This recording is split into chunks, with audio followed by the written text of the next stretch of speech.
First of all, let me just disabuse you of the parallel you are trying to draw between Fox News and MS Now. Fox News peddles lies. This movement has captured the imagination of the American public in a way that has awoken our darkest evolutionary instincts.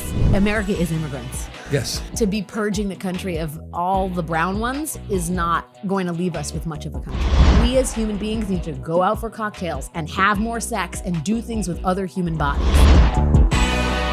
This is Gavin Newsom. And this is Alex Wagner. How many, what was it, 4 podcasts you had now or something? How many damn podcasts? I'm not I even have kidding. one podcast that I'm very focused on called Runaway Country. Well, I'm glad you're focused on it. I occasionally dip in with the boys at Pod Save America. And then, I do Friends podcast. I did Stacey Abrams' podcast. I got an invite to come to the mansion to sit and be, help inaugurate this beautiful studio with perfect lighting. Inaugurate. I have ticket will go is what I'm saying. I love a podcast. You love a podcast. I do love a and podcast. What, you're just done with cable? Cable's so yesterday? No, Gov, no. I'm still a senior political analyst for MS Now, which you may remember from its earlier heyday as MSNBC. I'm going to get to that in a moment. Oh, I'm going to good, get to the whole I'm thrilled to be MSNBC talking versus about that. MS Now because I'm still struggling with it. But that We all said, are. good to hear. But you're still doing that. I'm still doing that. And then I have a Substack called How the Hell with Alex Wagner. And then I also have a book coming out this year that I can't talk about until I'm allowed to, but from my book How many publishing. books have you written? This is my second ill-fated attempt at writing a book. You did one about Future Face. Future Face, which is a story about identity and how we sort of decide and tell ourselves who is American and who isn't. And it's largely autobiographical, so it's insanely boring. I appreciate you saying that for different reasons because I'm coming out with my own book and I'm concerned about similar fate. Yes, Of, you're maybe of slightly more interest to the American I don't know about that, but we're going to talk about you because I think what? your background is This makes me very uncomfortable to talk mostly about myself. I notice your physiology has changed a little bit. I'm like grabbing my neck. Yes, I gotta. Till your arms are crossed. Yeah. Okay. I'm just gonna relax. Deep breaths, slowly in, slowly out. Is that your recommendation? That's it. It's Wim Hof. I do Wim Hof breathing. You do any breathing? Do you do the cold plunge? It's 2020. I literally on New Year's Day up there in Olympic Valley, we call it now. Squaw Valley used to be called, but now it's Olympic Valley. Did a hike and just jumped right in the river.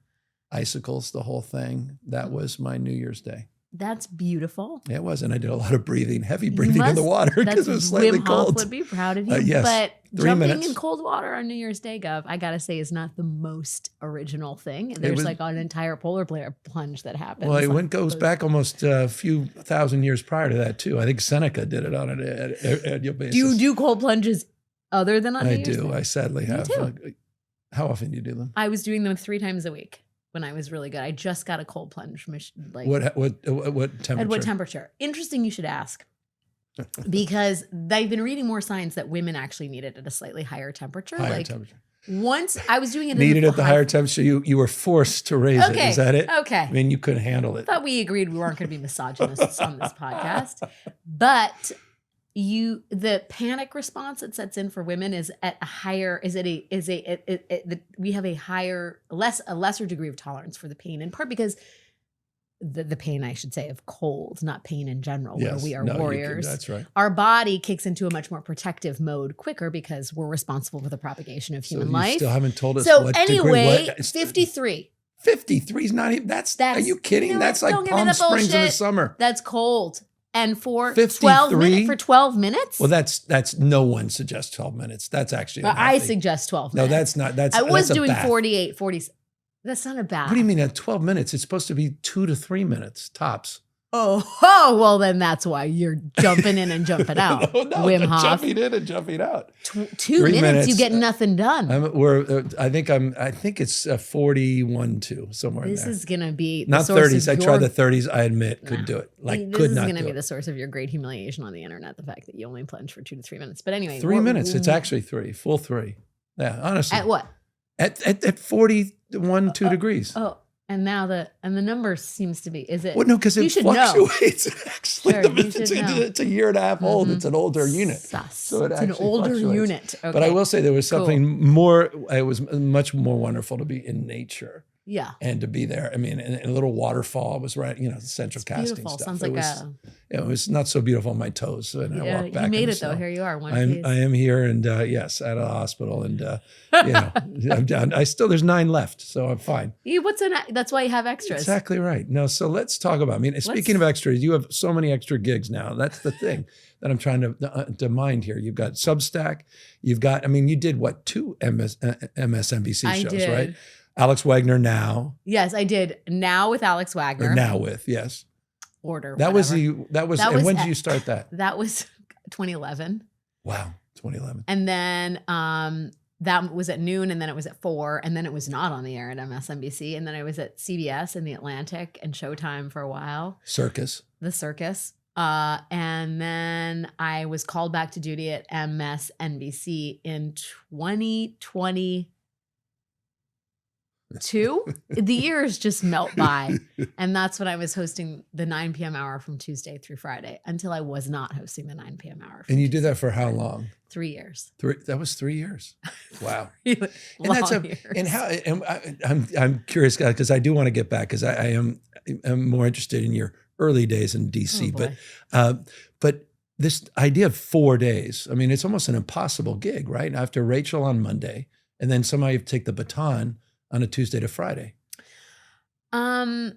Initially, I thought this is going to be insane.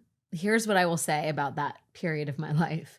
Rachel is an extraordinary person to work with in terms of her generosity and her spirit and her tenacity and her brilliance, and really tried to help make that transition as easily as possible. But Rachel Maddow is Rachel fucking Maddow. That's it.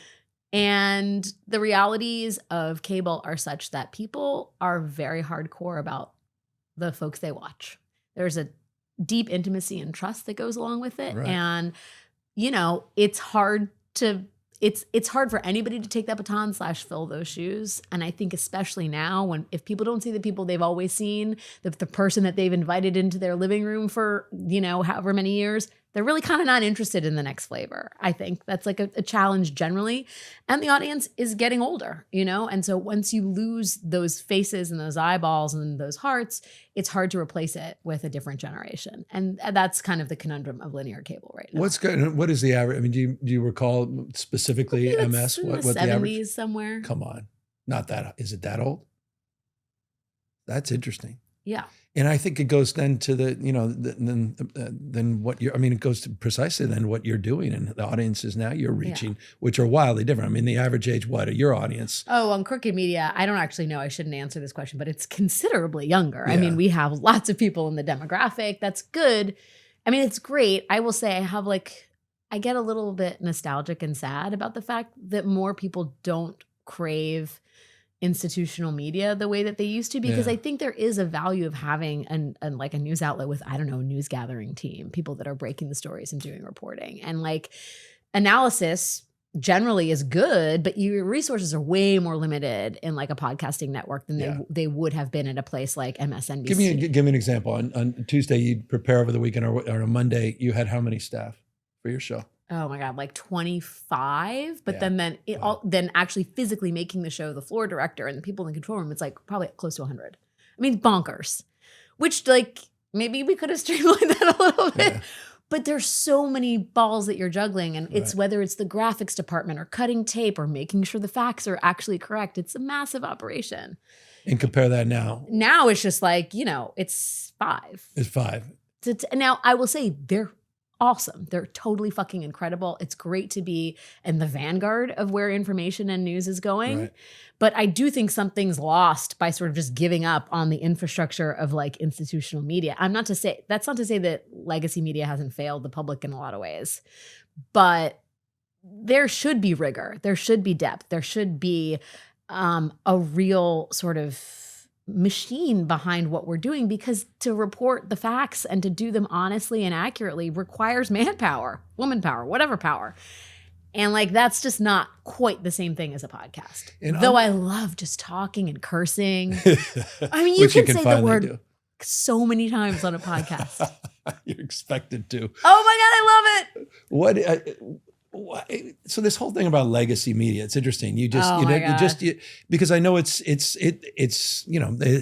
seems a 90-10 issue to say legacy media has failed us, and there's sort of an acceptance of that. In what way, though, do you believe legacy media? Well, I'm not Tony DeCopel. I'm not going to tell you here that. Like, well, what'd you make of that? That was interesting. Listen, Katie Tur is a friend of mine. I know Tony from our work together. And Tony, just for folks that are listening in, is now the new head of CBS. He's the face of CBS Evening News. Yeah, and had a very pointed statement when he started. Said we've been listening too much to academics and elites, among other things. Yeah. I think the issue is not listening too much to academics. And the reason you reference Katie Tur is that Tony's... She is married.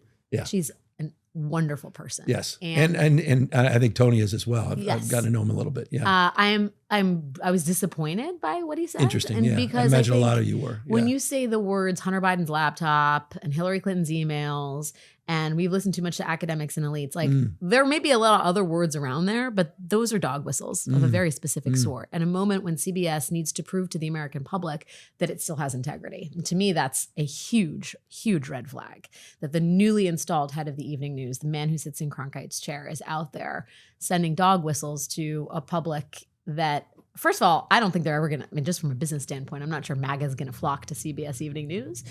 But like the idea that we've been listening to academics and elites is not what's poisoning our culture. The thing that's poisoning our culture is that people aren't listening to people with scientific information and deep understanding and nuanced understanding of the issues. We're just shooting from the hip.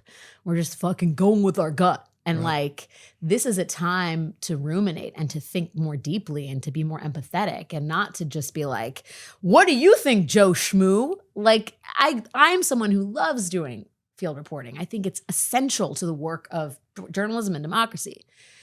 But I say that the people who know issues well should be somehow marginalized or silenced or not listened to is not what's wrong with society right now, you know? And like, we can put COVID in its own bucket.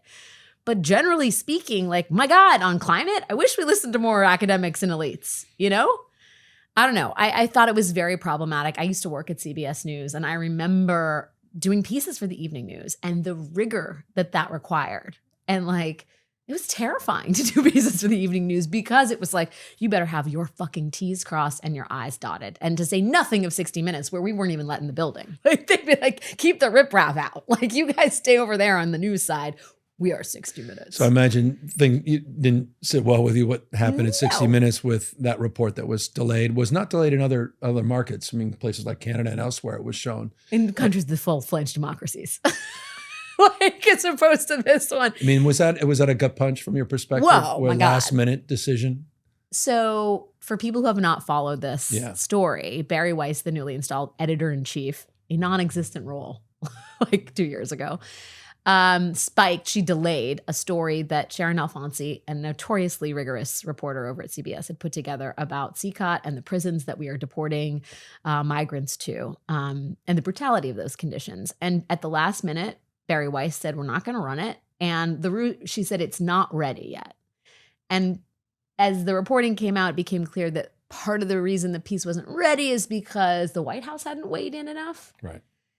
As anyone who has ever tried to get comment from the White House knows, the White House never responds to anything. And if the White House not responding to something is a reason to kill a story, then there's going to be no more news. They will have a veto, yeah. And if we are now trying to put the White House in charge of greenlighting national news stories on programs like CBS Evening News, that means the fourth estate is on life support. So I thought it was super, super distressing. It still didn't run. It still hasn't run. Still hasn't run. I think from what I know. In the U.S. In the U.S. Yeah. But if you want to go to Canada and watch it, you may. Which again, yeah, which is just, that alone is sort of, that's deeply remarkable that it was still able to go forward, fully edited, without the additional edits that have been demanded. Right. I guess Canada doesn't have the same requirements. So you say all this, but at the same time you remarked that legacy media, you had your own, not flippant remark, but you made the statement that the legacy media is,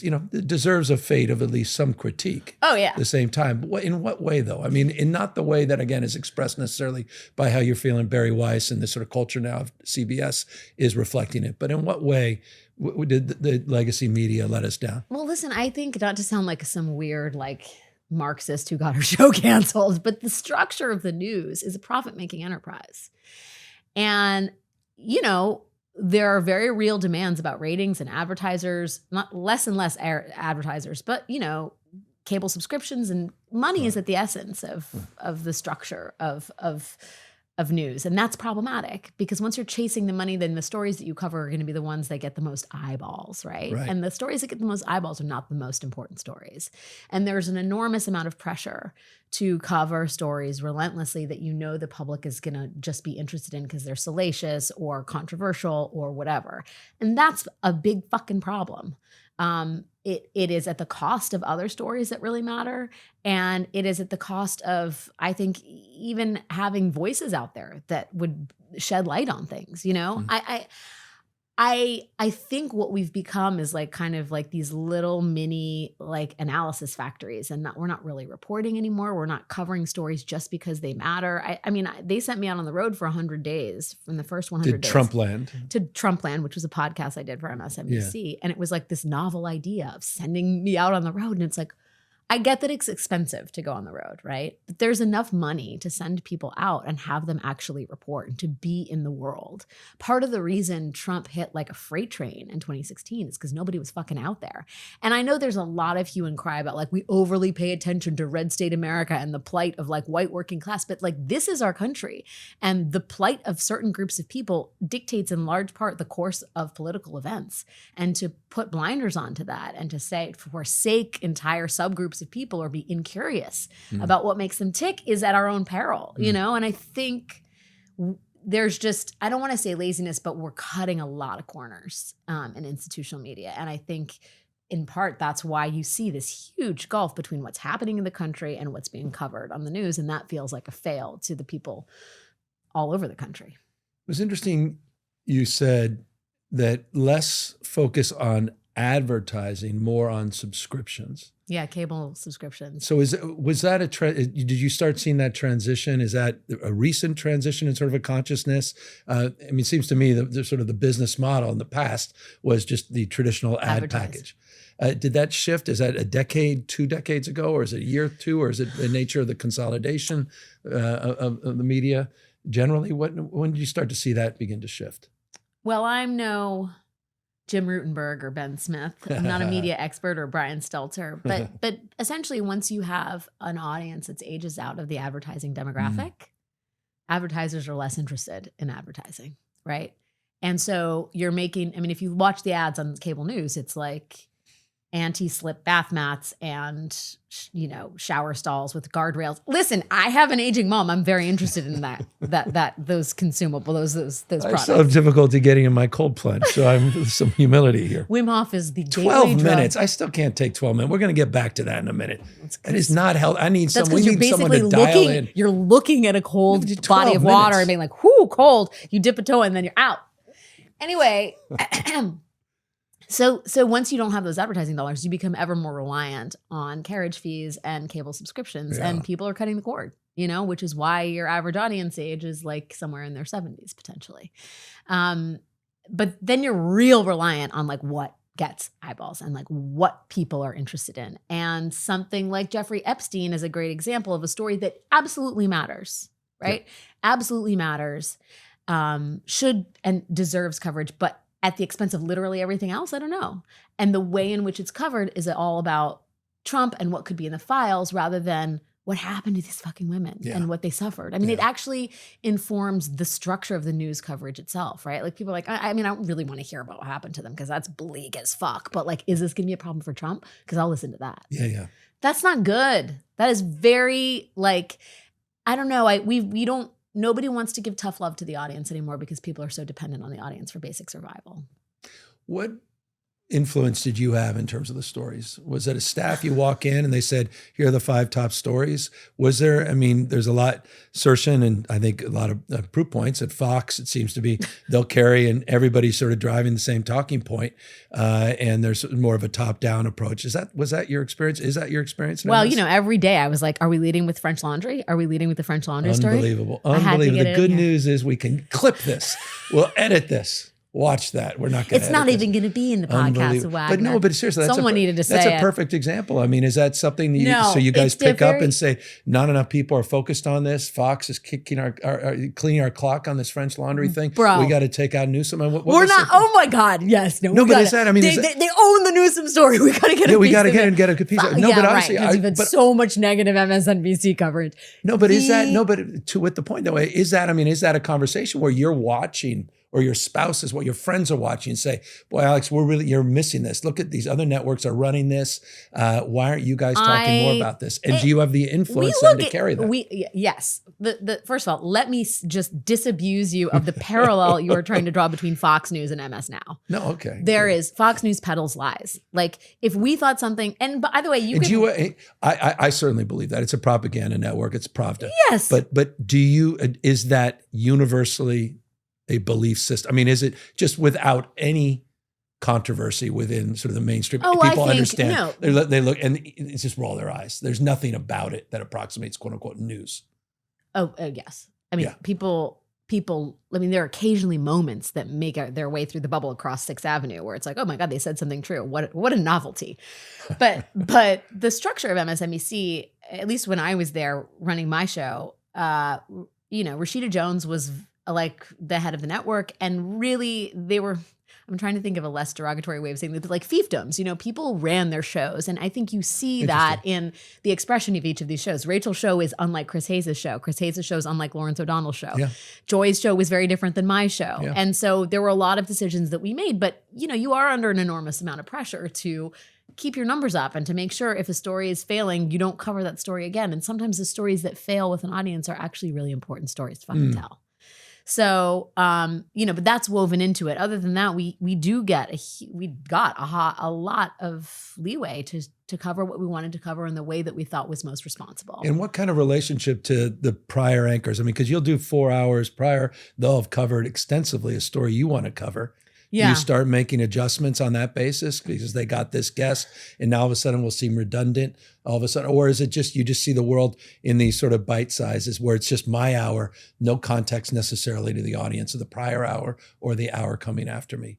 Is there a thread that connects all that? I wanted to tell you, Governor, I know you're term limited, so you are maybe looking for something. There are internships where we can take you behind the curtain. You mean I could get answers to my own questions by observing and watching?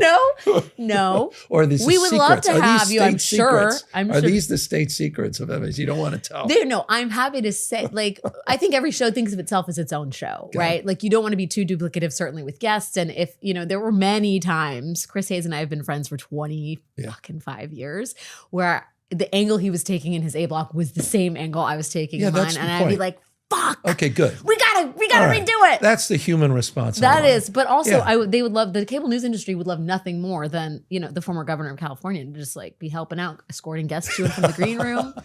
Consider it. As you say, I have a sell-by date. This is a humbling year for me, 2026. Listen, they're paid internships. I should have cleats somewhere around me, not just mitts, sort of hanging up my cleats. Yeah, Jesus, more symbolic. All right, let me go back a little bit. So It's interesting. You hang up your cleats a little bit in terms of having a day-to-day, a nightly cable show. But now you have all of this freedom. You're able to answer your own questions. You're able to respond to your own. Use 4-letter words. You can do 4-letter words. You don't have to apologize for that. You can answer your own critique about the limitations, the box you're in, and the constraints of that position. In this new format, you're able to get out, and that's what you're doing. You talk about the marrow of MAGA, and the fringes of the resistance, and how you are able to now navigate that. And so you've been doing this. How many episodes of the new podcast now? It feels like 56. And we started in mid-October, and there's been one every week. So I'm going to say like 8 or 10. I should know this. So once a week, you dive deep and you meet with real human beings, real stories.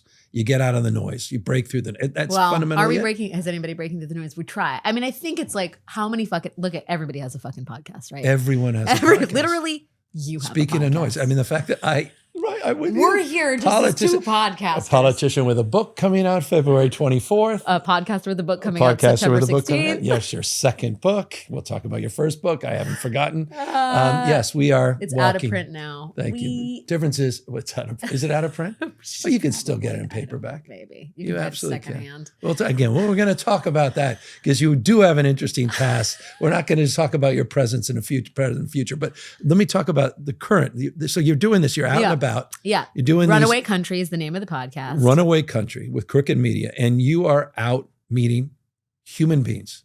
So people that are the subject of a lot of the policy in this conversation. So like, I don't know if you've had these conversations, but I have had many of them since January 20th of this year with people saying like, and this is admittedly a position of privilege to be able to not pay attention to what's going on. Yes. People feeling like, fuck, I can't, it's just too much. It's all so bad. And I thought, deeply, or as deep as I'm capable of thinking about, like, what breaks through anymore, right? It's a human story. It's emotion. It's feeling like you give a shit about what's happening, whether it's because it's unfolding on your doorstep, or it's your neighbor that got seized in a dragnet, or it's your sister who lost her health insurance. Whatever it is, it has to feel resonant personally. And I've always thought that, like, we read these horrible headlines. Some of them are good, but generally in the Trump era, most of them are shit. And you're like, oh, that seems really bad, but it's also abstracted. And the only way of making things tangible and real and resonant for people is to give you some kind of story of a person who is at the center of that headline. So each week we begin with, that person who is, whether it's an immigration court judge who's telling me about how fucking terrified she is of ICE agents in her courtroom, or whether it's an Afghan national who helped the US for 25 years and came here on a green card and is about to get kicked out because Trump is effectively using a national tragedy to enact a racist repopulation policy, or whether it's a Venezuelan national who's super excited that Maduro is gone and gives context to the complicated political trajectory that we're on right now as Democrats try and figure out what this moment is all about. I just think you got to start with the heart. Oh my God, that's so corny. I just made that up. Can we cut that out? No, I love the heart. We're cutting out French laundry, corny. Not the heart. Use that in your presidential bid. Anyway, we got to start with the essence of things, which is just the things that connect and bind us together. Yes. Humanity. Man, it's just become like a faceless mask. You're like on your TikTok, you're on your Instagram, but it's like the fucking stranger on the street, the person that just came from a completely different place and has a completely different life. The fuck anybody knows about that person. So that's the sort of thesis of the beginning of the show. And then the second half is like jolly good analysis from all your favorite people, except for Governor Gavin Newsom, who refuses to come on the show. I needed perhaps you on now this that I've serviced this great debt coming to inaugurate. Serviced this great debt here in person, live in the studio. Visit me on my podcast. Yes. But I think it's additive, which is not to be too self-promoting. Meaning you're not as proud as the second half of the podcast as you are the first? Good. I think it's great. I think the second half of the podcast is important. And I think people love, I will say, one of the things of cable is like every block is like 6 minutes long. And you're like, shit, I had like 19 more questions I wanted to ask him. And the thing I absolutely love about podcasting, independent of being able to curse like till I'm blue in the face, is the time. You can just stretch out and like get into it. And you have time for non sequiturs, but you have time for people to stop and think about their answer to the question, as opposed to, as many politicians do, staying on talking points to run out the clock on their Well, first of all, I want to thank you for acknowledging that, and I want to thank you as well for this opportunity to engage you today. It's a very safe space, yes. I have a number of issues I'd like to bring up that I think are important to our audience. Please tell me about Californians and what they need. So is this what you felt like you were missing? Look, you did this with Trumpland. You did get out. And by the way, dude, I was in front of DC jail on January 20th in the freezing cold at midnight waiting for inmates to come out. January 6th insurrectionists. That's what I was doing on it. By the way, we're speaking at the 5th anniversary of January 6th. Yes. Where 1,600 were pardoned. Yes. I was out there. Either were convicted or faced charges. And talking to all of them about how they felt about Trump. And man, it was eye-opening. How about a year later and how they feel about Trump? They feel hasn't been sufficient, even those that have been pardoned. Well, that is because he hasn't exposed the conspiracy. Well, he hasn't held those people to account that were part of this conspiracy. Well, which is just how many layers deep we are. Well, we live in deeply paranoid times. And so are you in the cause of engagement, the cause of heart, of finding the humanity and bringing these policies, these issues, all the noise, the rhetoric, and how it actually affects real human beings, because there's collateral damage. It's real. It's all this is consequential. Do you feel you're servicing that truth in a deeper way? Do you feel like this mission is fulfilling? Why are you smiling? Why well, just because I laughing? feel like mission makes me sound like I'm like about to enter No, the but like when you nunnery, came up like with this I'm- concept, you had a I purpose. think You had so. a meaning. I'm one you want a mission. person. And listen, some weeks are better than others, right? Yeah. It's like you can't be scoring a 10 every week. And like every story isn't going to have the same impact as the other, but you don't give up on the work. Right. And I feel it bums me out how lonely it is that there are not more people trying to do this, because I'm not in elected office. I'm not interested in elected office, but like the only way the project of America succeeds is if you begin to knit the fabric of the country back together. And like, man, until you can even begin to see the perspective of someone else, which is not me trying to be like, lay your arms down and get in bed with a racist. That's not what I'm saying. But the empathy or the understanding, or at least understanding how people tick, that's like the beginning of. That's why I started the podcast. Right. That's why the first guest was Charlie Kirk. I mean, Bannon. Right. I know. And we come on. texted about this. It is fucking treacherous. It is fucking treacherous to do it. At the same time, like, what the fuck else are we supposed to do? Thank you. This is this movement has captured the imagination of the American public in a way that has awoken our darkest like evolutionary instincts, to punish, to demean, to hurt people who aren't like us. And like when I say evolutionary, I genuinely believe there's like a darkness of the human spirit that Trump and MAGAism has awoken. And like until you tackle that and like figure out a way to get everybody back into the light, like I don't know. I mean, I don't think just getting a new we talk about all this moment as if it's just Trump's creation. It is not. It is symptomatic of a poison that is within our society.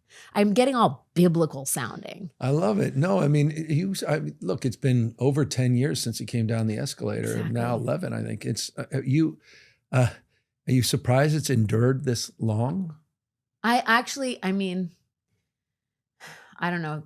I guess, I guess not, because it was so. Okay, here's what I'll say. I was part of the show The Circus, which was a weekly documentary show on Showtime. Yeah. You appeared great on show. You appeared on it. It's a great show. It was a great show, R.I.P. Yeah. And you'd go to these Trump rallies. I went to a number of them. Yeah.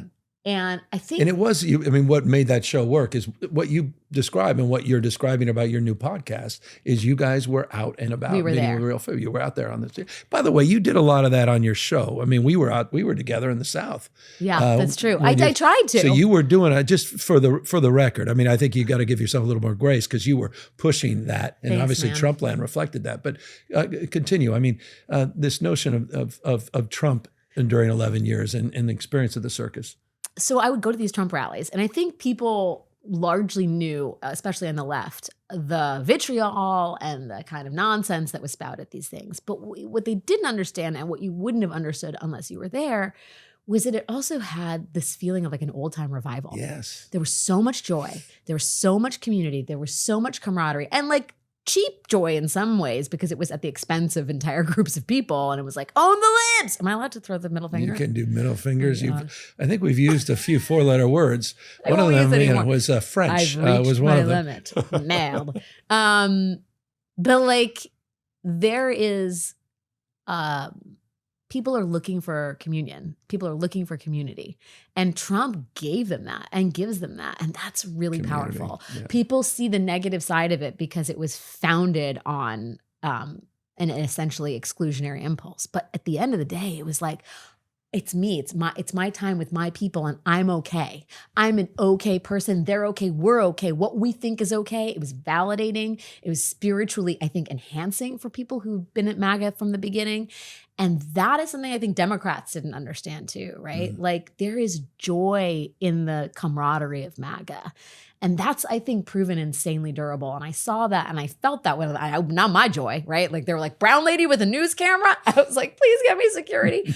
But, I remember thinking this runs deeper than just like, mass deportations now. And so his mismanagement of the COVID epidemic was so profound. His mismanagement of so many things was profound. And the strength of Biden as a candidate in terms of being a unifier and a bridge in 2020 was, I think, strong enough to overcome that. But the pull of this movement is like deeply emotional and not all. Yes, it's sort of negative from a policy point of view, and I guess you would say like an ethical point of view. But the sense of belonging and the genuine warmth it gives people who believe in it, I agree, is highly intoxicating. Everything you described, I couldn't agree more. And it's interesting. We've had other guests on, and Kepler on the Daily Show went to. I mean, how many of these said the same thing? And he he had a very honest expression. He said, "I kind of miss going to some of these things because I got to know some of the big Jordan Klepper. Yeah, Klepper's they love him in a red sequin cowboy hat. Yeah, no, and I mean these are some of the legendary interviews. I mean his interviews, and people wouldn't even break. They could not be convinced. There was no intellectual because they were so connected to something bigger than themselves.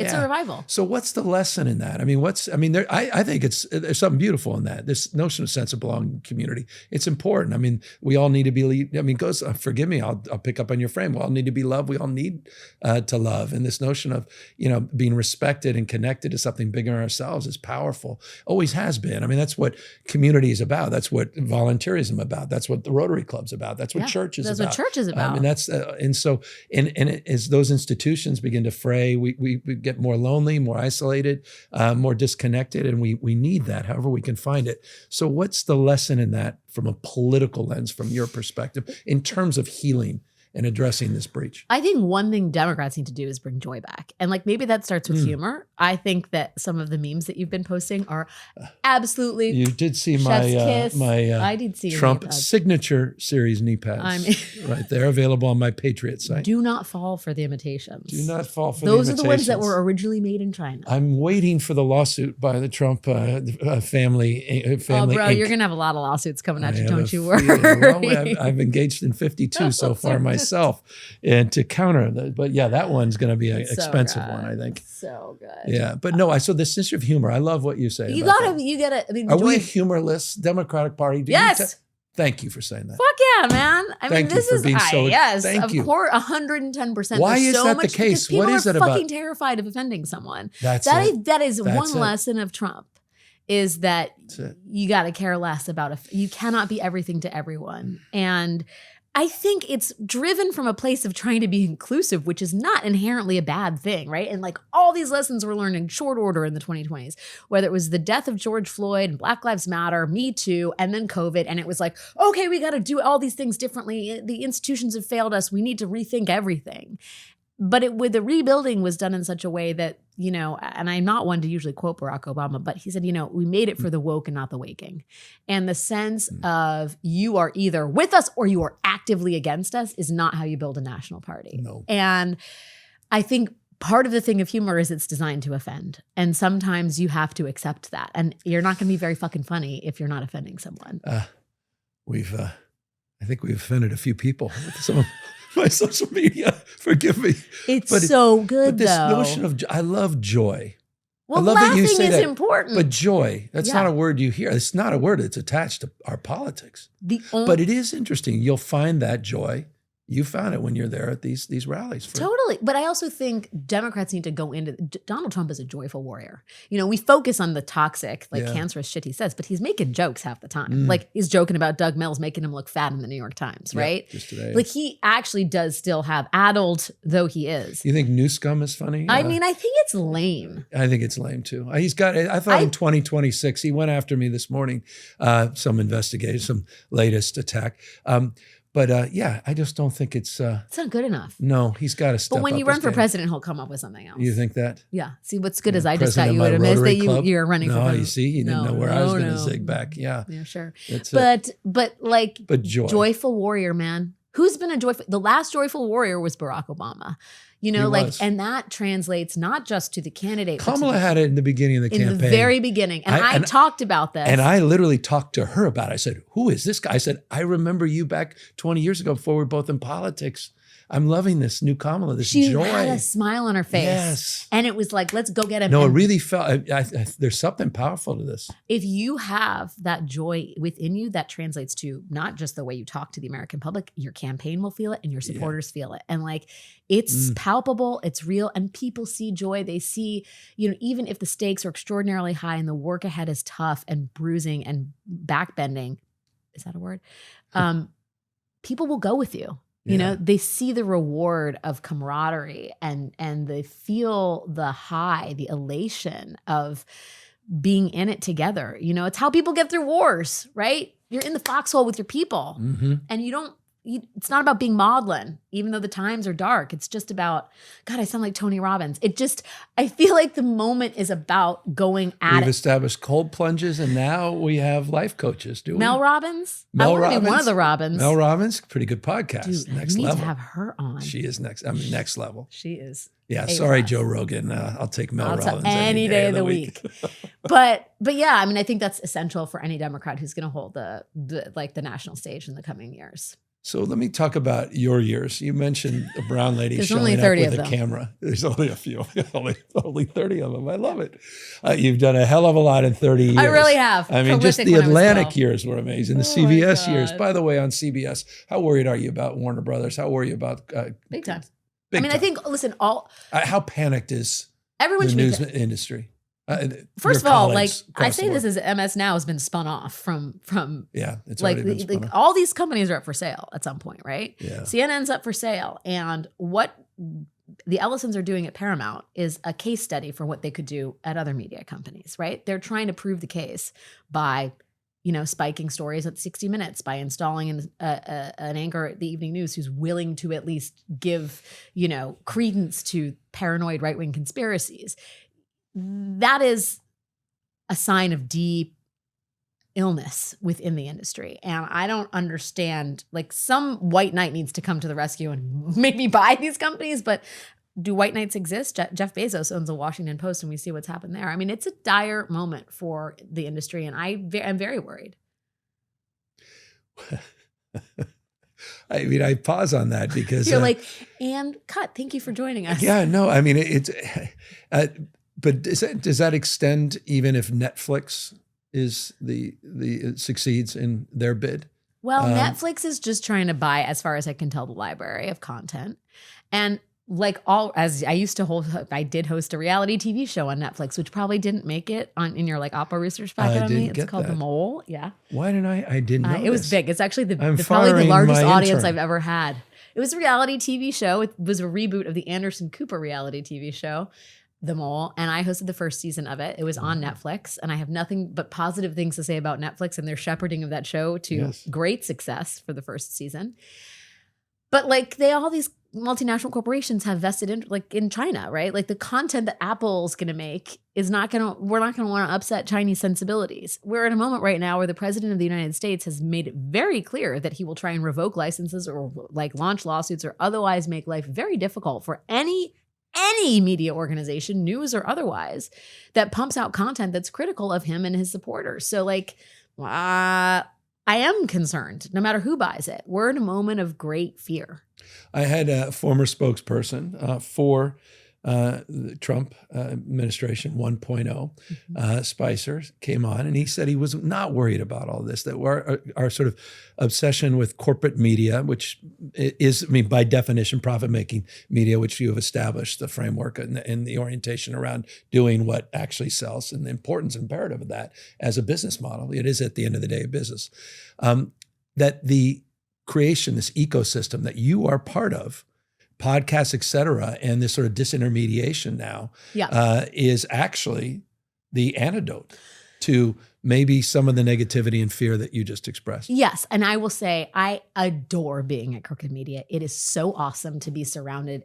You can be a house cat in the middle of a civil war, or you can be a cat that's out there looking for birds and mice to kill and survive on. And I feel like I just made it up. I'm the house cat that was maybe forcibly kicked out of the house, but nonetheless, I'm in there in the wild and this is what the landscape's like. And you can survive and you can have a leaner, meaner existence and be alive. And I feel so much more alive, right, in this new media landscape. At the same time, it worries me that there are like 1,000 podcasts, right? I do think we need some agreed upon pillars of truth. And you can have a couple like Mel Robbins, much respect. Yeah, of course. You can have some really big podcasts, but like, are they going to be as like, what are the terms of engagement for these podcasts? What is the sort of rigor in terms of fact checking and news and info? It's not the same thing. I think the idea that this part of the media landscape is like old and perhaps outmoded and is being replaced by a vibrant, exciting new culture of information and analysis is a good thing for human society. But whether it actually solves the problem of disinformation and misinformation that's plaguing our society is like a real open question, and I'm kind of skeptical. Interesting. I mean, you can make the argument, sort of the Wikipedia version of it, that there's sort of enough sort of self-correction and sort of the iteration in that space. But look, I mean, it's an interesting counter argument to what Sean Spicer was sort of asserting. Well, we'll find ourselves often Governor Newsom on the opposite side of Sean Spicer. Yes. Interesting. Yeah. Unbelievable. Should have Melissa McCarthy on. That's a breaking news. Breaking news. Speaking of breaking news, you were out there, as I was suggesting a moment ago. I keep trying to come back to this because I am honestly fascinated about your background. You said you joked again. I'll read it for the second time. There was brown girl out with a camera, but your history, your background. You grew up in Washington D.C. You wrote a book called Future Face, which was about sort of this notion of identity. You traveled around the world. Your mom coming from overseas in war-torn countries, authoritarian regimes, militarization of the streets. Your dad from Iowa. Yeah, I mean, just that contrast. So talk to me a little bit. Remind us, you grew up in Washington, D.C.? I grew up in Washington, D.C. proper, which is like the ultimate conversation killer. Who is Washington? Exactly. People are like, oh, you're from D.C.? I have nothing to say. Who's from D.C.? No one. Me. Thank you. Me and like Lucas Fleischer. You were actually physically born in a hospital in Washington, D.C. 20016 at Sibley Hospital on November 27th. Was it safe back then, or it's only safe now because of Trump's guard? Much more interesting back then. Okay. It was rougher for sure. Definitely was. I was a product of the DC public school system, which was not what it is now. And I proudly so. My dad was, he cut his teeth as a field organizer for McGovern in the 70s. Wow. That's where he met someone named Bill Clinton. And, he was an organizer at his heart. He was the field organizer for Ted Kennedy's ill-fated 1980 campaign. He was always an insurgent, but he was a good Iowa boy at heart. He came to Washington because he wanted to solve the problem of poverty and hunger in America. He was driven by. What year would he have done that? Is this the Sarge Shriver years? 70. Yeah. 70? I love it. But this is when we were solving the vernacular ignorance, poverty, and disease. Exactly. There was a spirit to our politics. One of the reasons there's so much Bobby Kennedy and Sarge Shriver memorabilia around you. That spirit. Totally get it. Late 60s, early 70s. He was obsessed. The Kennedys and the sort of the ideological bent of the Kennedys was so much his North Star. Love that. And it was so your product of interest in a political frame? Did that come early from him? I think so. I mean, my mom was born in Burma, now known as Myanmar, which has been basically at war with itself for the greater part of the 20th and 21st centuries. And our family was being targeted while they were there. And she came over here and got a scholarship to How old was she when she came here? She was 19. Whoa, yeah. But she'd gone to English schools in Burma, and my grandparents had both been Fulbright scholars. And so they were part of like the learned elite in Burma, and thus were targeted by the military as it was basically trying to purge the country of any Western influence. And, my mom is like, I think you'll find no greater patriots than immigrants. Love that. Totally agree. Right? Harder workers too. Just so that entrepreneurial spirit, that patriotic zeal. They just believe so much in this country. They want to contribute to it. They think it's the greatest place in the world. One of the great things I did a lot when I was mayor. I haven't done as much since, but swearing in. Folks, you go in a swearing-in ceremony, the diversity of those crowds, that's just a powerful and spirited thing. And it's like, and the families and just the emotion, the tears. The sense of patriotism, optimism. I love that. And we've lost that understanding of how deeply and richly immigrants contribute to this country and make it America, make it the place we love. So she came as an immigrant, 19 years old, to Washington, D.C., because my grandmother got a job at the Library of Congress, and the Library of Congress basically pulled them out of Burma and then said, you don't need passports. You are a valuable My grandmother knew Bali, which is an ancient language that she had studied in her Fulbright scholarship, and they needed her expertise at the Library of Congress.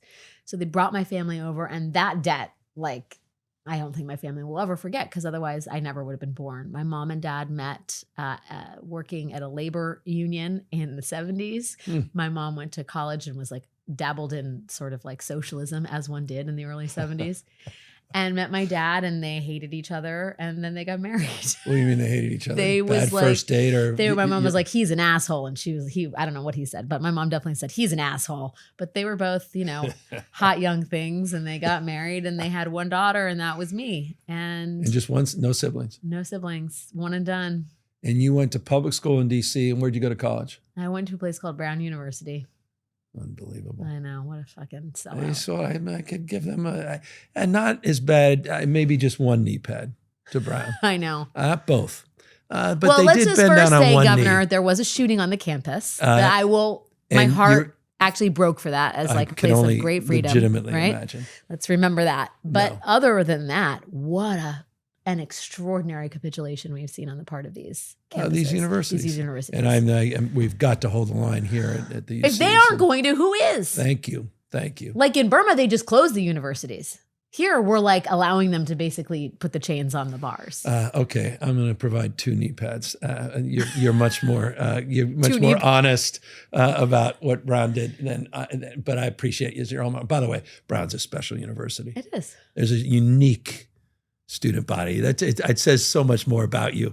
That it's, by the way, explains kind of everything. Oh, that bullshit. You're one of those fancy Brown people. Oh my God. By the way, so 960 SAT here. So there was no Brown. That's back when the perfect score was 1,000, right? In That's 1952, right. wasn't that the? That's what my sister said. Oh, it's just for math, right? No, thank you.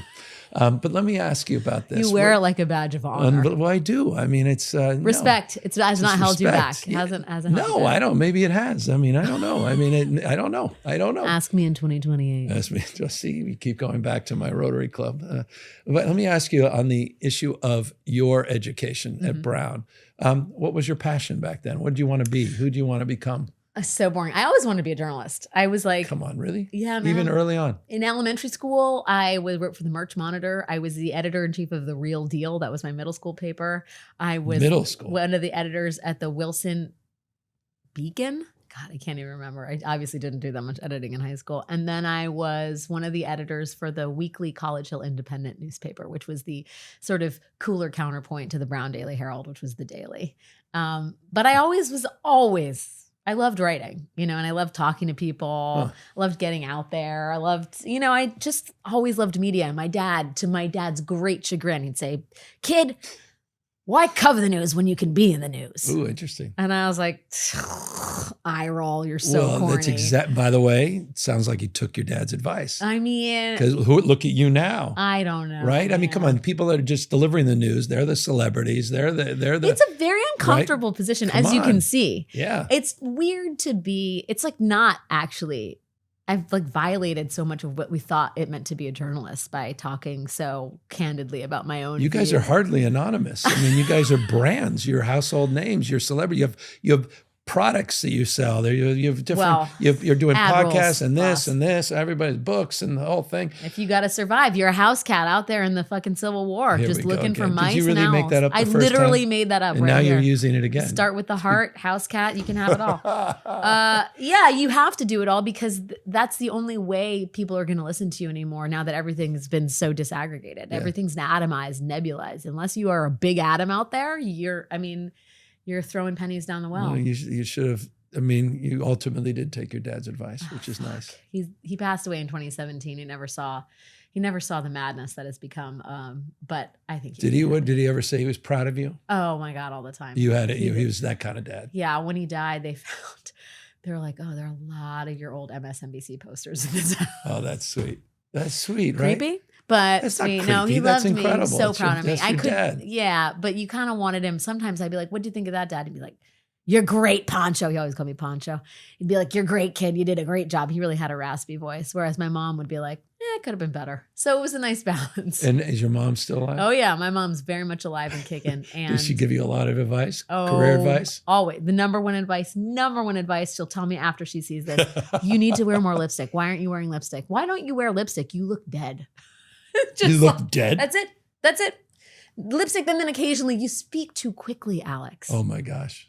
Listen, she's not wrong. I that. probably should, but we are where we are. You know, she she's doesn't tell you to 81. be, at the same time, be yourself, be authentic. She does. So she gives you this contradictory advice, right? Exactly. She likes the authentic part, but she just wants it done in a Revlon red.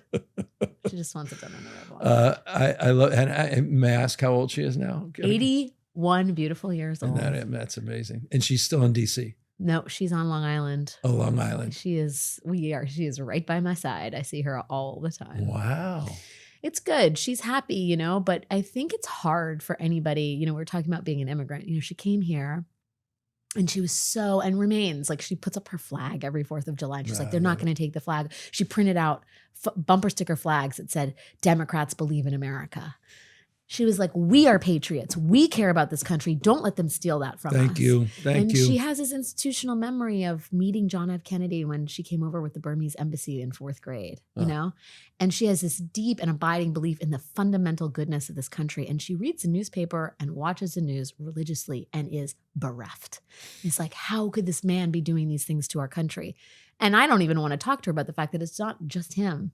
It's the country doing it to itself. And I think it's hard to be 81 right now, right? You've lived through some really remarkable decades and progress, civil rights, women's rights, and so much of it is being just ripped apart. And you kind of find yourself at a loss, like, was it all just a fucking dream? What is this? What is this place? Where do you talk a lot about what we're missing, and that's been a big part of the podcast, and, you know, and what are the stories we're missing with all the noise, the sort of MAGA noise, et cetera. And so we're in a new year. We just turned the page, first week of January.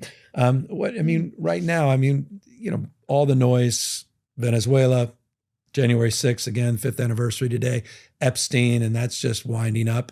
Congress is back in session as we tape this podcast today. They're at the Kennedy Center Republicans meeting, talking about how they can reconcile the fact that they were complicit with 114% average increase for almost 22 million Americans in their healthcare bills, and whether or not they can get out of Dodge and figure out a way to actually see if they can extend these Obamacare subsidies so that they can somehow salvage their prospects, maybe hold on to power in 2026.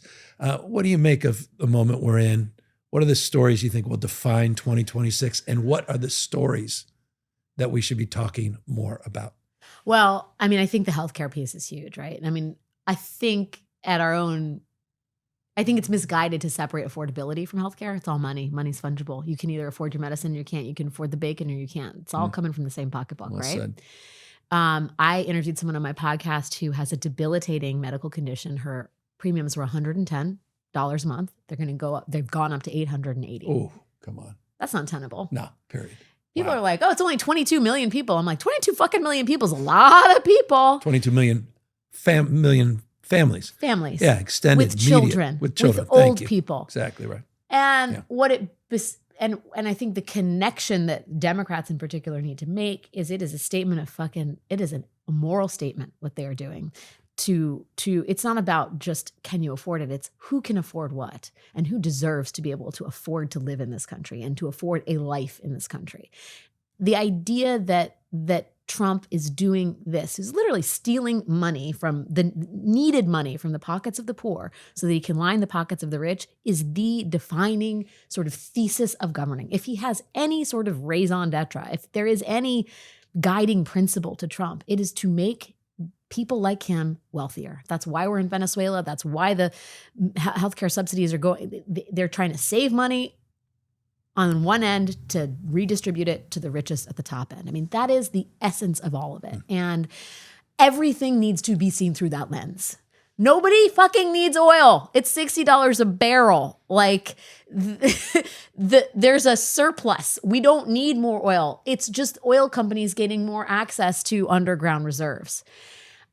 You know, I think what needs to happen is for us as a country to better understand the machinations of this president is to really come up with an operating thesis that covers all of it. And the greed and the cruelty is really the point. And Adam Serwer said it best in The Atlantic, but that is what touches on every single story. I mean, even the immigration stuff, it is about repopulating the country with white people. Yes, it is about racism.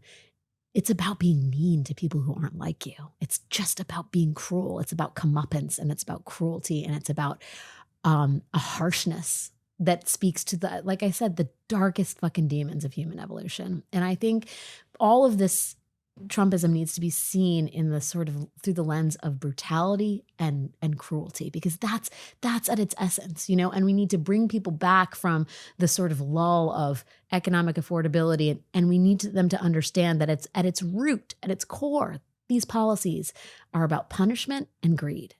So the stories I'm going to be following are certainly healthcare. Immigration, I think, continues to be an extraordinary story. I mean, it is going to change the face of this country, right? Like it's I wrote a changing book. The face of California. We had legal immigrants. We estimate about 150,000 less than the prior year of legal immigrants. You want to talk about the secret sauce in California from Silicon Valley, not just the Central Valley, is getting first-round draft choices from around the rest of the world. That's what separates our game from the game played elsewhere. That's what's built the fourth largest economy in the world, that vibrancy, that energy and daring that you talk about from newcomers that are coming here for riches and new beginnings. Couldn't agree with you more. Forgive me. No, I love it when you talk about like Silicon. We're talking about like America is immigrants. Yes. It's just, we are immigrants. And to be purging the country of all the brown ones is not going to leave us with much of a country. Yeah. And I think, you know, telling the stories of immigrants is really important because people have been able to look away. And so that's something we'll continue to do on the podcast. I think also what's happening to the, you know, to poor women in this country, just in terms of both healthcare and access to, you know, their, you know, make decisions about their own bodies. I mean, what you see happening in the Deep South, we sort of stopped talking about abortion because it didn't win us the 2024 election. That doesn't mean that crisis has gone away, and in fact, maybe is even more piercing.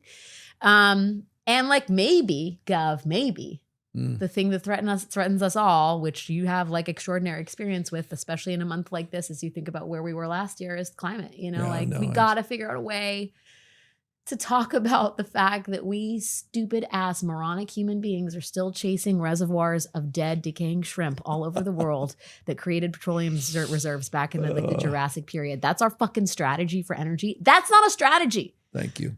China gets it.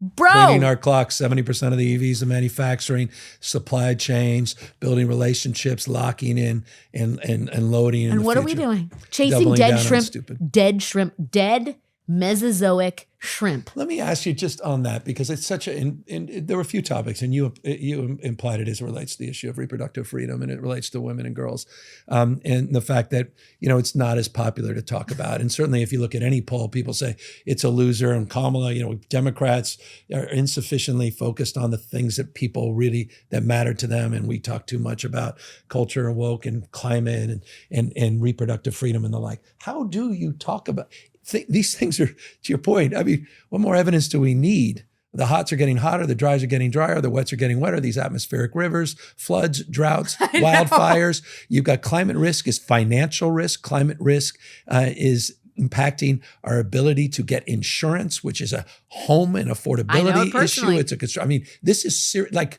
code, it's blinking red everywhere, but Democrats aren't even supposed to talk about it. We're just supposed to talk about kitchen table issues, talk about groceries. I know. We're supposed to talk about utility bills, which is important. Boy, wait, utility bills and climate. Never thought about that connect. Forgive me. You get the point. How do we break that? All the punditry class. Newsom, stop talking. That's his here. He goes again off on these wild-eyed, you know what? People don't like to believe that they're fallible, right? As Americans don't like to think that we want to believe as a country. It's part of the actually awesomeness of America. It's like, we're impervious. Fuck that. Go west. Right? Go west, young man, go west. Horace Greeley. This notion of the pioneer, this individual, I love it. Rugged individualism. Individualism. It is at odds with the DNA of this country to say there is, you know, existential threat that you individually cannot do anything about, but collectively can. It's reweaving the sense of a common good, right? That's fucking hard to do when the country is so divided. But Trump has done it. Isn't that what? Well, kind of. I mean, sense of community, that sort of organizing principle at the cost. You know, Democrats need to be blue states need to be very careful about not giving a shit about climate, because red states are the first ones impacted, excepting your incredible state. Which is extraordinary, isn't it? And by the way, no, in this blue state, the most impacted districts are dominantly Trump voting districts, overwhelmingly. Talk about Paradise, California, not pleasure, Paradise, California. You talk about some of them, Grizzlies Flat, Greenville. All of these are in conservative parts of the state. The folks that he's not helping, and consistently punishing all across this country, including Arkansas. I mean, Sanders had to beg his former boss. Arkansas, tornadoes, hurricanes, floods, all of the South, Texas. People don't like believing that the end could be near, right? Yeah. There has to be a reframing of the issue. I'm not a climate advocate, but I just think this alarmist thing you're referring to. Like we talked about it. Need to believe that some kind of solutions can be had, and that's also a caution. Climate mitigation. Like it's just going to get fucking warmer, and we got to make choices and changes. And the rich, like the idea that Miami is just going to become the coastal province of people who can afford to have, rebuild their homes, or that parts of California are just going to become the province of people who can afford to lose their homes every couple of years. Like that's not fucking tenable. Everybody's going to have to pay a price, a steep one. And like people need to show that they're bearing the burden of the cost. I don't know the answer to it. I think it's also a fail of the news media to not be covering this through a climate lens. It is the single most nowhere to be found on these issues. It is the greatest shame of my career as a journalist. Well, why is it, honestly? Why in the cable network talking about the insurance crisis in this country in the context of it being climate is uninsurable. The financial impacts are off the charts. You want a next big crisis. It is. Connect the utility bills. It's not just data centers, folks. Trust me. It's convenient to say that, and there's a political lens when we say that. But look at what's been happening with the wildfire risks and the impacts that have had direct impact on your utility bills. I mean, the first thing you have to do is reintroduce it into the conversation because it's gone. It's gone. And gun safety's gone. Gun safety's gone, and the shootings keep happening. Abortion's gone. Yeah. I mean, part of it is this is kind of where we begin again at the Epstein and the things that sell and the sort of contemporary. Yeah. Catastrophe is hard. People would rather hear about the bad guy going down or salacious. Like they want to hear about scandal. And again, it's not that Epstein isn't worth covering. It is absolutely. How are we covering it in the right way? And do we need to only cover it? Why didn't you guys cover it 3 years ago at this level?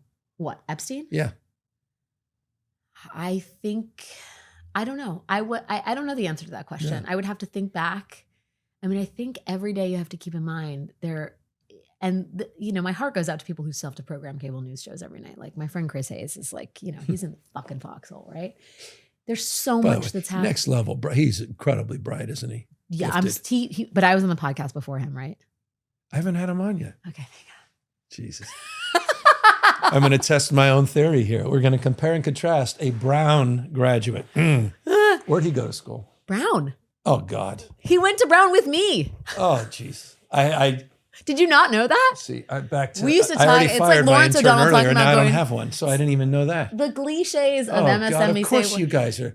See, I'm a simple guy. I don't get all you 960 elitists. score. Yeah, no, I mean, academics and elites. I'm just saying, of course. Now I understand this Trump phenomenon. Humble dynastic, former mayor. That's San right. Francisco. Well, no, I mean, I wasn't born as mayor, but that's what the book's about. You have to read my book. Oh my God, I can't wait. I can't wait for my signed copy to arrive in the mail and the invitation to moderate the conversation at the 92nd Street. Why?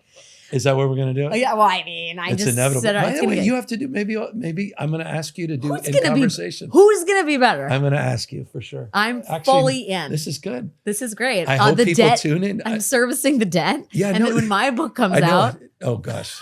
You're like, is that what this is about? Unbelievable. We'll have you back on your book. Yes, which you apparently, but you won't even preview it. I can't. It's historical. It's historical because it's an historic project. No, because the magnitude is so great. 200 years. It will be like the Bible. Maybe a few more copies. It is about the radicalization of the Supreme Court and the sort of plan that was hatched in the 1980s by a group of unlikely, really super weird, arch-conservative right-wing activists in the shadow of the Reagan administration. And there are lessons in it for all fucking We're in people. Reagan's old bedroom as we speak. Wow. Here. I mean, you should be promoting it here. It's very small. Well, this is small. They were small people. They were small. But they weren't here long. Remember, Nancy Reagan said this was a fire trap. So they left. Smart. It was definitely too small for you. The point is, I guess the point is, I don't remember the point other than to say. It's about the Supreme Court. That's good. This is about the Supreme Court. The Supreme Court. Do you think they're going to get rid of the Voting Rights Act? Oh, John Roberts has literally been working on that brief since he was a Department of Justice staffer in the Reagan administration. This is get ready, put your seatbelt on. We're talking about 2026.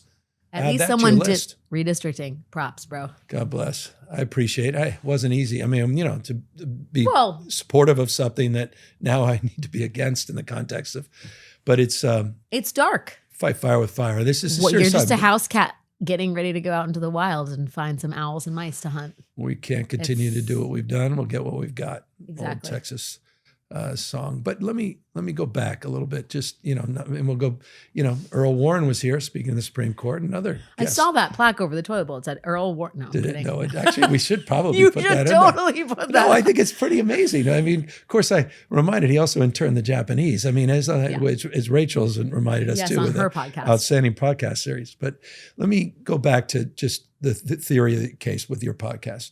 So it's fundamentally about, again, breaking through and trying to find the essence of the why, the humanity, the things that should connect and bind us all together. And that fundamentally that's the challenge today in our politics. Yeah. Is we're so divided, we're so alienated from, and we're so unhappy as a consequence.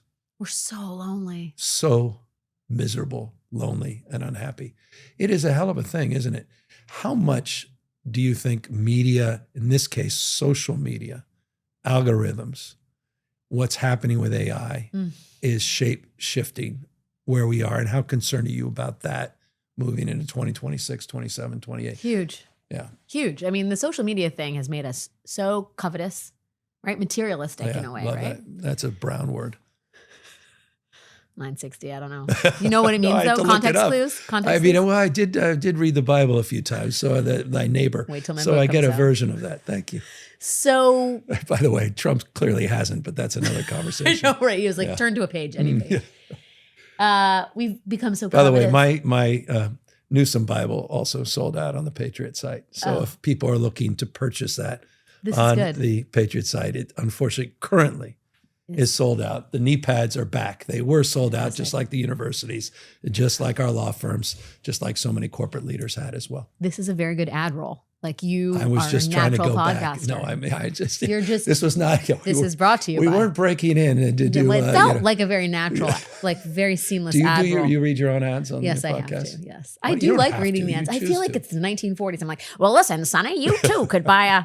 Anyway. So AI, social media. Social media has made us, first of all, envious, covetous, angry that we don't have as much as our neighbor, right? I think it goes to this baseline, keeping up with the Joneses thing and puts it on steroids, right? It's like, well, all their kids have matching pajamas at Christmas. Why the fuck don't I, On a basic, like, sort of jealousy level, that is bad. And then when we don't have those things, when we don't have the life that people, show, or the looks that people like, filter on social media, we become lonely, we become unhappy. When we are feeling like conversation could be too awkward, or we don't want to go out and try out for the sports team, or we don't want to fucking go all the way to our neighbor's house, we find our community online with people that are disconnected from us and don't actually have our true selves at their heart. I think we've really lost each other. We've really lost each other because of social media. Someone asked me the other day, if you could get rid of the internet, would you? And I said, yeah, fucking 100%. The internet, period. No more. If you had to choose, Sophie's choice, internet, no internet, I'd say no internet. Things were slower. Things are faster. Things are more mindless. Everything is negotiable or manipulative. What is it? Malleable. I mean, I just feel like we live in dangerously isolating times, and we haven't. And I gotta say, man, I've buried my head in the sand with regards to AI. It's too much for my pea brain to handle. I was like around for 9/11. I was like, oh, this is the fucked up thing that's gonna happen to me in this is my Pearl Harbor. Turns out wrong. Like, it's the whole fucking cascade of shit that's happened in the first quarter of the 21st century. But AI is gonna make it all worse. The search for authenticity and true connection and community gets infinitely harder when you can marry an AI chatbot and like live in a fucking cone of silence, buying things online and educating yourself about the world through a screen. This is not good. I mean, there are discrete ways we can combat it, but I think what we need are real thought leaders and real, social shifts to move us away from this. With my kids, I'm terrified at them looking at the screen. How old are your kids? 7 and no. Why are you laughing? They're just props. They don't really exist. Yeah, right.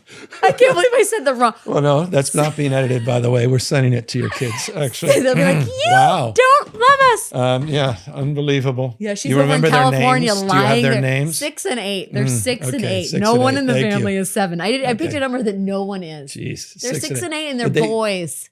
Oh. And so, boys, and that's unique. oh, it's a unique That's a whole kettle nother. of We fish. can then spend. We've spent many hours on this podcast on this particular Talking topic. about boys and lonely. Boys and talked men about and wellness. Yeah, and technology.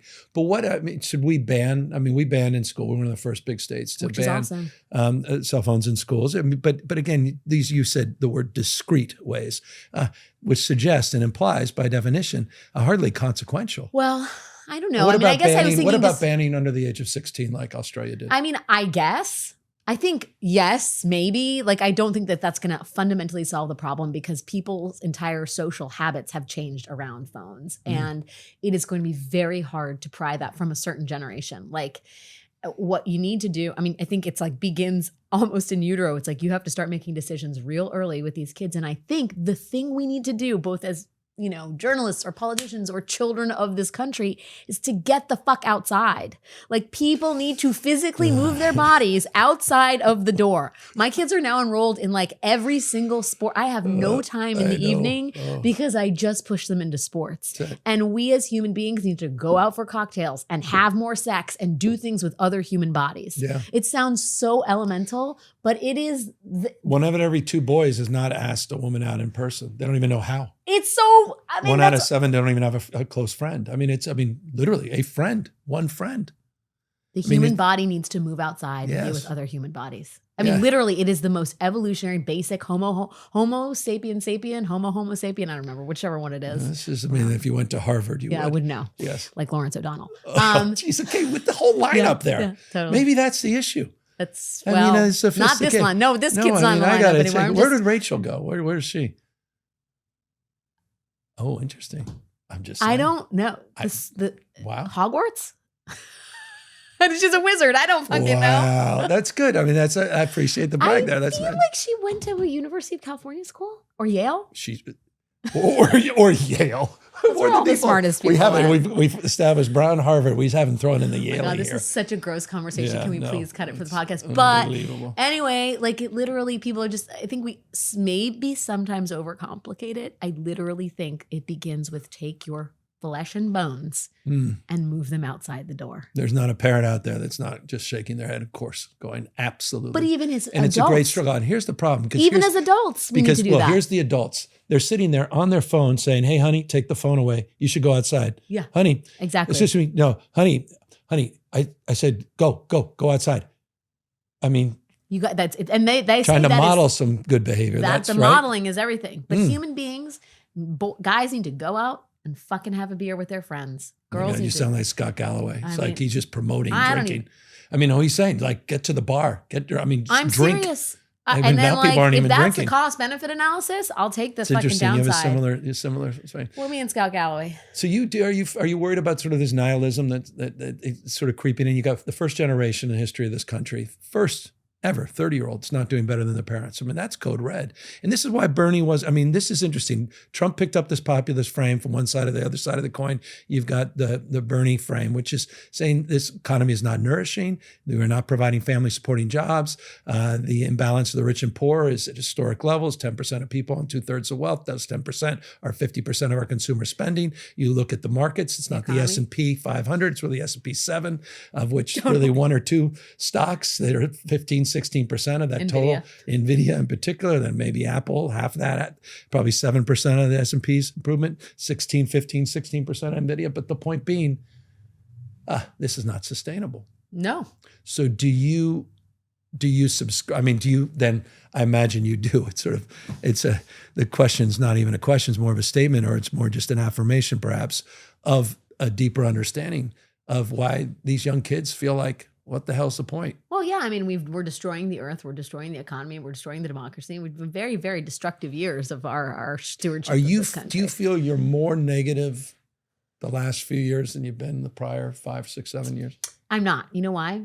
I take this from one of my friends who said, we're so lucky to be alive when the stakes are so high and to have put ourselves I love that. in positions where we can actually try and change the math. I feel like that as governor. What a gift. What a Instead of fucking screaming and yelling at extraordinary you, time. listening to your podcast or watching Lawrence and just wanting to, feeling like I can do something about it. What a I gift. mean, Everyone can do something about it. Yeah, No King's Rally. we all People have- showed up. Yes, people have skin in the agency. game. They We have are agency. alive. You're not bystanders, people. We no are one alive. is. I like this. We need to stay in this space. But is that Yeah. because, It all matters. Was it all your of it friend who matters. said this and then you sincerely said, I've shifted my mindset? Or Kind are of. No, really. I mean, I Wow. think you can be on, like, especially in news, you just like fucking getting beaten, bruised every day, right? Every day. And the game is to put on the fucking Band-Aids and get the hell back out there. Like, this is what matters. This is not to sound overly, sort of churchy about it, but this is like our time in the light. Like, this is our shot, and you can go through it numb, feeling like a lot less, or you can like open yourself up to the elements and surrender to the times in which you were born and like fight like hell. And there is no question that everything today has consequences. And if you can be part of a consequence that turns us towards good and delightness and fairness and equity, then like in whatever way, whether it's just pushing your kid out the door and making that kid have a better day and a better moment in his sunlight, or whether it's actually doing things like policy and changing the course of the country, all of it fucking matters. And it is extraordinary to be in times when the expectations are so urgent and the work is so important. So I don't feel bad. I genuinely think about it sometimes when I'm like, are you fucking kidding? War with Venezuela? Right?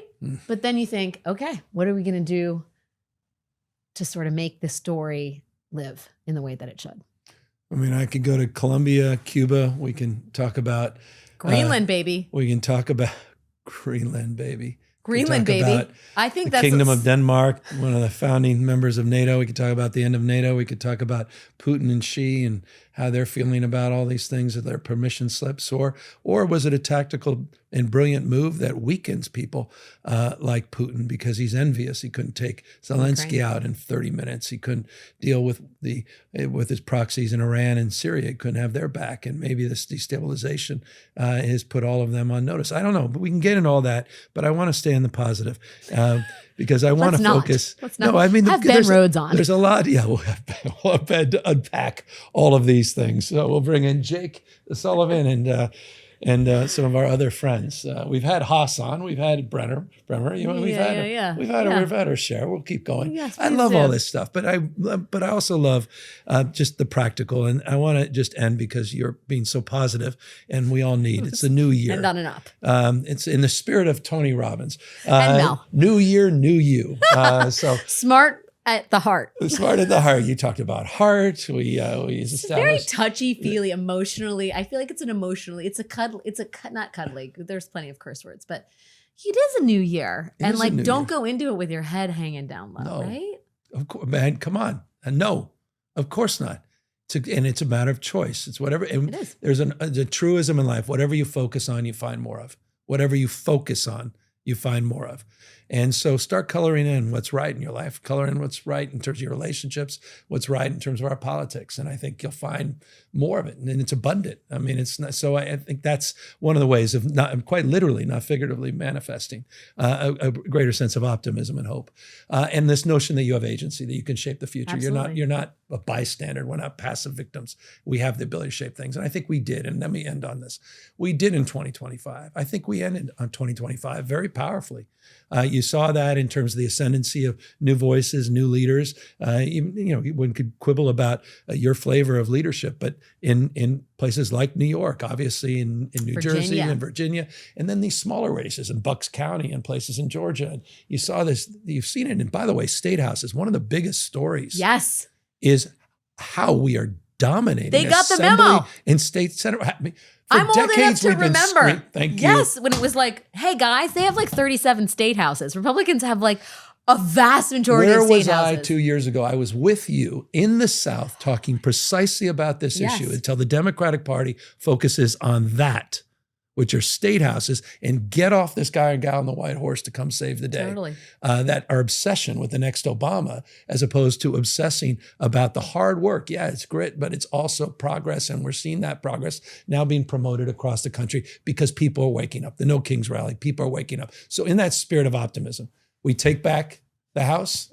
What is it? Bing, bang, boom. 90% chance, 80% chance? Oh God, I'm so bad at prognostication. I think it's gonna, listen, it's gonna be tight. It's gonna be hard. You think so? I don't know.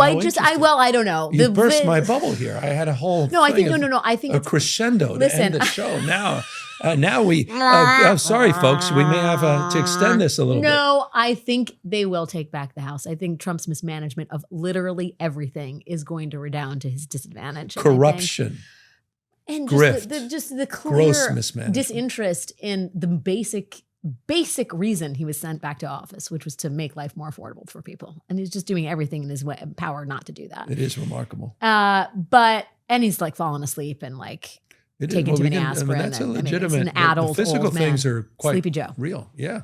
Sleepy Dawn. So I do think, and I think that is going to change the dynamic. I think it will be a huge shot in the arm for the country to have a party in power that is acting as a bulwark against the worst impulses of this administration, that is going to make, Republicans vote on some of the hateful shit that they put out there and just sort of like pretend didn't exist.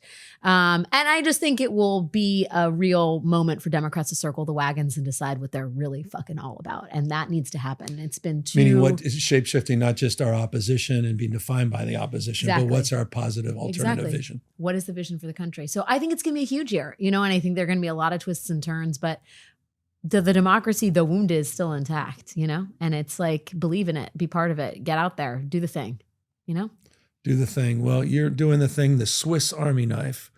In many ways. You didn't like the house cat in the wild? I loved it. It's the third time you've used it, which is unbelievable. So it's just trying to make it trademarked now. It's yours now. It's officially, no one will dare take. I actually have a house cat who got out the other day, and I was like, Francisco, come back. Are you, I wouldn't even bring up JD Vance. I could have gone there with the mogging. Oh, what's the mogging? Oh my God, you need to know about this. It's basically a man's beauty. It's an internet thing, and the internet thinks that you're a way better mogger than he is. Okay. That means they don't think you're obese, and they would vote for you more. Oh, good. So this is my 10-point affordability strategy. Google it, and you'll be happy. I'll send you. Do you still say Google it? Oh, I mean, like, I still say we did it, Joe. I still say 30 years old earlier. Was it 30? I mean, about to be 30. Okay, I was about to be 30. I was just checking, but that would be right. Yeah, I was born in 1995. He's laughing. Were you actually? 95? Dude, I'm like almost 50. Are you almost 50? Yeah. That's unbelievable. Deep plane facelift. All right. What a way to end. Alex Wagner, everybody. Thanks for having me on.